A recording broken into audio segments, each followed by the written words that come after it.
Au-delà du théâtre ukrainien, la Russie est une menace pour les Européens si elle continue à être aussi prédatrice. Et en fait, elle l'est. On doit monter la posture, on doit dépenser davantage, mieux, en Européens ensemble, et prendre très rapidement des décisions au niveau national et européen pour avoir une Europe plus autonome, plus forte, parce que c'est notre sécurité qui est en jeu. On va devoir réinvestir encore plus, Français et Européens. Je sonne un peu le tocsin ce soir, c'est pour ça que je voulais vous parler et puis répondre à toutes vos questions, parce que j'ai la conviction qu'on rentre dans une ère nouvelle. Et elle va nous imposer des choix. Et donc on va devoir aussi revisiter nos choix budgétaires, nos priorités nationales dans ce monde qui commence. Allons plus loin avec nos invités. Magali Barthès, bonjour. Notre spécialiste des questions étrangères sur LCI. Le colonel Vincent Abaretier, bonjour. Historien militaire, docteur en sciences politiques. Accueillons également Sébastien Abyss, bonjour. Bonjour. Vous êtes chercheur associé à l'IRIS, directeur du club Déméter, qui publie aujourd'hui le Déméter 2025, Nourrir 2050, de la fiction à la réalité, aux éditions IRIS. Colonel, est-ce que le président annonce le temps des sacrifices ? Oui, le président a annoncé une nouvelle époque, difficile. Il utilise cette image, je ne sais pas si elle dit, il y a beaucoup de Français, notamment des jeunes, sonner le tocsin. Ça veut dire quoi ? C'est-à-dire qu'il y a urgence. Pourquoi ? Parce qu'il y a un ennemi à la porte et il y a un ennemi qui nous quitte. Donc il va falloir aller aux palissades, aller sur les remparts, prêt à défendre l'Europe. Et donc la France aussi. Alors, augmenter l'effort de défense, bien entendu, il s'agit aussi d'augmenter les efforts budgétaires, donc des Français, c'est-à-dire que dire voilà, on va peut-être consacrer moins d'argent à tel secteur important, je sais pas moi, la protection de l'environnement, les retraites, je sais pas. C'est ça le problème, c'est que tout est important. Les retraites, je sais pas. Et puis à côté de ça, il va falloir on va arrêter d'acheter du beurre et on va acheter des canons. Voilà. En gros, c'est ça. Et ensuite, pour mettre derrière ces canons, il faut mettre des personnes. Alors j'ai vu qu'il y avait des métiers en tension, j'ai pas vu le métier de militaire, et peut-être qu'un jour ce sera un métier en tension, dès lors qu'on voudra mettre en place des effectifs importants à la mesure de la menace, puisque l'armée russe dont il s'agit, qui se bat déjà depuis presque 3 ans en Ukraine, c'est une armée résiliente, une armée nombreuse, une armée bien équipée, et même si d'aucuns peuvent dire que elle fait pas très peur parce que ça fait 3 ans qu'elle se bat contre l'armée ukrainienne sans avoir réussi finalement à la vaincre, je suis pas tout à fait de cet avis. Je pense que c'est quand même préoccupant parce que du côté européen, on a, si vous voulez, profité des dividendes de la paix. C'est-à-dire qu'on a baissé nos effectifs. On a bien sûr, pour ce qui concerne la France, continué nos efforts en matière de nucléaire, mais au détriment de tous les armements conventionnels. On n'a plus que 200 chars, une centaine d'avions, peu d'obus. On l'a découvert, ça déjà depuis 2 ou 3 ans, quand il a fallu aider les Ukrainiens à se battre contre les Russes en leur donnant du matériel, des munitions. On a vu que c'était compliqué, pas simplement pour les Français, mais aussi pour les autres pays, comme l'Allemagne, comme le Royaume-Uni, voilà. Donc voilà, oui, il y a péril dans la demeure. Magali. Alors ce débat, il se pose chez tous nos voisins européens. C'est-à-dire qu'il y a un moment où il va falloir faire des choix, en effet, entre augmenter les dépenses militaires et en effet baisser d'autres postes de défense. Alors, il y a par exemple l'exemple du Danemark. Le Danemark est en train de monter un gros fonds de défense qui est plus de 6,5 milliards d'euros. Et en échange de ça, la Première ministre est en train d'expliquer que oui, il va falloir, comme vous le disiez, rallonger l'âge de la retraite. Donc aujourd'hui, au Danemark, on est à 67 ans. Et on débat sur 70 ans, voire davantage d'ici 2040, parce que en fait, le débat, c'est on peut pas tout financer. Il n'y a pas d'argent magique, on peut pas en trouver partout. Donc il y a des sacrifices à faire. Mais quand on regarde la carte, on voit déjà que la France fait partie des pays européens qui dépensent le plus pour justement toutes les dépenses liées aux militaires. Mais oui, parce que déjà la France a aussi la dissuasion nucléaire qui oblige aussi à investir massivement dans la défense. Et il est certain qu'Emmanuel Macron, dès 2017, c'est le discours de la Sorbonne, dit on a besoin d'une défense européenne, il faut investir plus massivement. Mais Mais ce qui se passe là en ce moment, avec en plus ces menaces américaines de ne plus peut-être demain être à la rescousse de l'OTAN, oblige de toute manière à de grands choix. En Allemagne, on est en pleine campagne électorale, on vote dimanche. Là aussi, même débat. C'est-à-dire, comment est-ce qu'on finance l'armée allemande et une montée en puissance de cette armée allemande? Et Frédéric Schmerz, qui va certainement être chancelier dimanche, il va falloir couper dans certaines dépenses. Alors, il les a déjà listées dans la campagne. Oui. C'est de revoir l'aide aux chômeurs de longue durée, revoir l'aide aux réfugiés. Tout ça, c'est sur la table parce qu'en fait, il explique qu'on ne peut pas tout faire et donc il va falloir faire des choix. Il va faire des choix, c'est exactement ce que dit Emmanuel Macron. C'est très intéressant, l'aide aux chômeurs par exemple qui va peut-être baisser en Allemagne. Est-ce qu'en France, les Français sont prêts à entendre ce discours, à accepter une telle réalité? Écoutez ce que disait ce matin le ministre de l'économie Éric Lombard qui parle de mobilisation.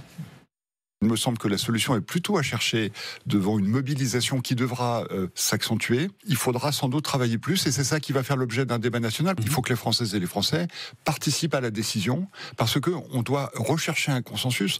Encore une fois, c'est une période de bascule historique. Est-ce le prix à payer pour notre sécurité? Oui, il faut qu'en Europe, en France, on comprenne bien qu'en effet, dans cette nouvelle ère stratégique dans laquelle nous sommes, il faut à la fois comprendre que les dépenses de sécurité, se soigner, pouvoir avoir de la nourriture, pouvoir se protéger d'un point de vue militaire, ce sont des dépenses qui sont des investissements sur lesquels peut-être depuis 30 ans nous avions baissé la garde, baissé les dépenses et baissé l'attention et la prise de conscience de tout le monde sur le fait que ces secteurs étaient non négociables pour la qualité de vie, pour la liberté qui sont très chères aux citoyens européens. Il y a un deuxième aspect, c'est qu'en effet, puisque les finances ne sont pas croissantes en Europe ces derniers temps, qu'il y a des dépenses sur lesquelles nous avons accentué ces dernières années, il y a un vrai débat autour de peut-on tout financer? Si on a plus de dépenses à faire, la question c'est plus travailler. Et je pense qu'en fait, depuis 2020, le président de la République l'a souvent indiqué sur différents sujets, mais peut-être qu'on n'a pas pris assez conscience en Europe que, moi j'ai appelé ça en 2020 la fin des 30 glandeuses. Et depuis 2020, ce qui se passe tout doucement, c'est qu'on redécouvre qu'il faut produire, qu'il faut travailler plus, qu'il faut réinvestir les domaines de sécurité, la base de la sécurité humaine, et que par conséquent, se pose une question, c'est si on n'a pas des moyens supplémentaires, mais qu'on a des dépenses en hausse, bah évidemment, pour dérisquer tout ça, ça s'appelle de mutualiser les moyens. Et donc, ça s'appelle l'Europe. Et c'est vrai que le discours de la Sorbonne relu aujourd'hui, peut-être que certains le regarderaient avec un peu moins de mépris. Oui, c'est compliqué parce qu'on sent bien qu'il y a des dissensions, que chacun a ses priorités. Et l'Allemagne, on sait que les lignes bougent, mais pour l'instant, par exemple, ils refusent d'entendre parler de troupes au sol, qui est un discours du président, mais qui parle de troupes au sol en cas de paix pour justement sécuriser un cessez-le-feu. Et cette question, elle préoccupe les Français. En cas de guerre, les Français âgés de 25 à 60 ans seront-ils mobilisés? Écoutez ce que leur a répondu le chef de l'État lors d'un échange en direct sur les réseaux sociaux. Est-ce vrai, d'après le chef d'état-major, si jamais la guerre était déclarée, chaque Français de 25 à 60 ans doit obligatoirement rejoindre l'armée? Non, c'est faux. Ça, c'est une fake news, comme on dit en bon français. Je ne sais pas d'où ça sort, mais le chef d'état-major, je le vois tous les jours. Il était ce matin, à ma demande, il a fait un briefing aux forces politiques. Il n'a jamais dit ça. Nous avons ce qui s'appelle une armée de métier, avec des femmes et des hommes qui sont entraînés, aguerris. On a des équipements très sophistiqués. On a la dissuasion nucléaire. Et donc, si le pire devait advenir et que nous étions menacés, c'est absolument pas ce qui se passerait. Mais colonel, est-ce que cette armée de métier suffit? Quand on regarde les chiffres, alors on regroupe toutes les armées. En France, 200 000 militaires d'actifs, 41 000 réservistes.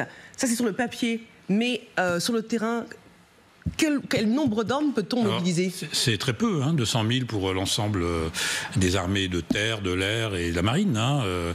La gendarmerie est à part, elle fait à peu près 100 000 hommes. Donc, dans l'armée de terre, celle qui est sur le terrain, les autres sont soit dans les airs, soit sur les mers, on a une capacité de mobiliser qui peut aller jusqu'à 70 000 hommes, tout compris, mais sans compter les relèves. Parce que quand on fait une guerre je ne parle pas d'une guerre chez soi, mais une guerre lointaine, même si c'est quelques milliers de kilomètres, ou un millier de kilomètres, eh bien, il faut tous les 4 mois, tous les 6 mois, faire des relèves. Sinon, les gens ne tiennent pas. Hein. Donc là, en fait, on a une capacité de pouvoir projeter jusqu'à 2 divisions au pire. Au pire, oui. Et dans le plan que les Britanniques, dont a parlé Keir Starmer il y a quelques jours, à son retour de Paris, lui parle de 30 000 hommes, mais incluant Français et Britanniques. On a à peu près des capacités identiques, les Français et les Anglais. Hein, ils ont les mêmes capacités de relève que nous. On travaille ensemble depuis déjà 30 ans. Hein, on s'est remis à travailler dans les années 95 avec les Britanniques, qu'on n'avait pas fait depuis 56, depuis la crise de Suez. Donc on commence à voir comment les Britanniques travaillent. On sait aussi que... Alors nous, on a jusqu'à présent une logique expéditionnaire. C'est-à-dire qu'on est capable d'envoyer très vite un minimum de militaires pour aller à un endroit qui sont ensuite renforcés et qui peuvent ensuite repartir. Mais là, ce qu'exige le président Macron, c'est quelque chose de plus. Donc moi, je n'exclus pas, mais c'est complètement personnel. Hein. Je sais que, par exemple, M. Tertrais est complètement opposé à ça, mais moi, je reste dans l'idée. C'est la parole du militaire qui l'a. Non, mais d'un militaire, parce qu'il y en a d'autres qui sont peut-être, qui sont certainement contre. Mais moi, je pense que le service militaire, je ne parle pas du service national, le service militaire a été suspendu par le président Chirac suite à la guerre du Golfe, parce que on s'est lancé dans une période de guerre expéditionnaire, sans ennemi à nos portes. Là, l'ennemi est à nos portes. Donc, il va falloir penser d'une manière ou d'une autre. Alors, il y a plusieurs modèles, le modèle israélien, le modèle suisse, à pouvoir mobiliser, être capable de mobiliser, le cas échéant, une partie de la population en âge de se battre. Alors, je ne sais pas si c'est 60 ans, 90 ans, 15 ans, mais on voit par exemple que les Russes, les Ukrainiens font des efforts de défense sans précédent, hein, les uns comme les autres. Donc là, si la menace, là aussi, si la menace est à nos portes, c'était, comme le disait le général de Gaulle, au moment de la guerre froide, 2 étapes du Tour de France, de la frontière de la France. Voilà, les Soviétiques à l'époque étaient à 2 étapes du Tour de France de Strasbourg. Voilà, on n'en est pas encore là, mais on va pouvoir y arriver. Il faut se préparer. Voilà. Eh bien justement, Emmanuel Macron dit qu'il ne veut pas rétablir le service militaire, mais il imagine une autre forme de mobilisation. Écoutons-le. Rétablir le service militaire du jour au lendemain serait une charge énorme pour nos armées, parce que ce sont nos armées qui contribuent à cette formation. Donc est-ce que c'est la solution miracle ? En vrai, pas tellement. Par contre, réfléchir autour de ça, je vois bien l'idée qu'il y a derrière, et moi je tourne autour depuis plusieurs années, former notre jeunesse, consolider le pacte entre la nation et ses armées, et nous assurer que notre jeunesse, en tout cas, est formée à plus de ce qu'on appelle la résilience, à une capacité à résister à la menace, est consciente de tout ce qu'on se dit depuis tout à l'heure, je pense que c'est un enjeu énorme. S'assurer que la jeunesse est formée à la capacité à résister à la menace, qu'est-ce que ça veut dire ? Oui, mais encore une fois, cette prise de conscience, elle est très lente.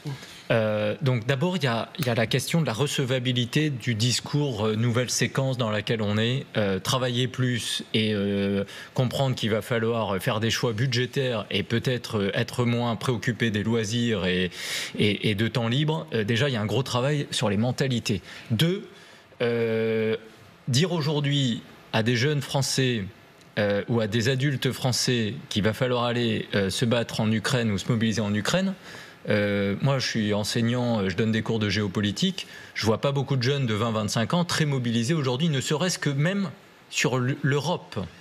Donc, peut-être que parce que c'est encore flou, peut-être que si demain le danger était à nos portes, comme dit le colonel, c'est là où je voulais la réponse changerait. Puisque aujourd'hui, il ne s'agit pas de faire peur.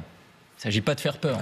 Par contre, il s'agit peut-être, comme dans d'autres pays européens, de faire prendre conscience que la géographie elle est têtue, que 2, oui, il y a des adversaires, et que 3, en gros, la fête est finie. C'est-à-dire que cette parenthèse années 90, 2000, 2010, bon, le Covid, quelque part, a été une première étape, mais cette guerre en Ukraine nous expose à une réalité plus proche, et donc le sujet, c'est dans quelques années, 4-5 ans, c'est proche, bah, peut-être qu'il faut des compétences, et il faut des états d'esprit un peu plus aguerris au risque, et par conséquent, à devoir se mobiliser au nom de la citoyenneté.